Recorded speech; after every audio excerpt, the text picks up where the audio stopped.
The Gospels say that Jesus joined in with his cousin's movement. But when John was arrested, Jesus saw that as the signal to branch out on his own. Jesus moved to the fishing village of Capernaum at the north end of the Sea of Galilee.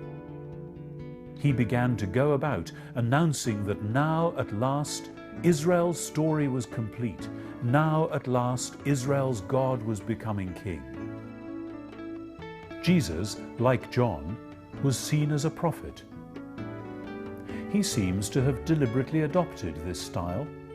He reminded people of the great old prophets like Elijah or Jeremiah, and of his cousin John himself. But unlike John, Jesus went about from place to place. He sensibly kept on the move.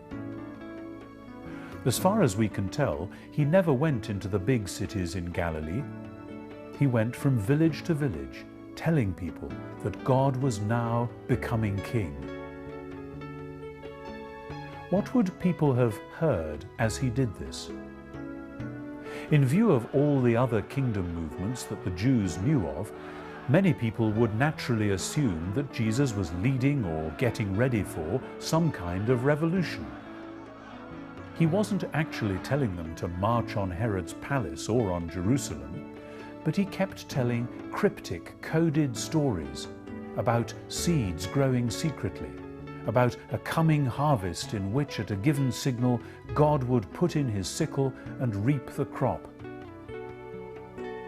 Many people reckoned they could put 2 and 2 together and make 5. This was what they wanted to hear. This was a message that would make Herod Antipas shiver in his shoes even more than he had over John. It might make the Romans think it was time for a few more crucifixions.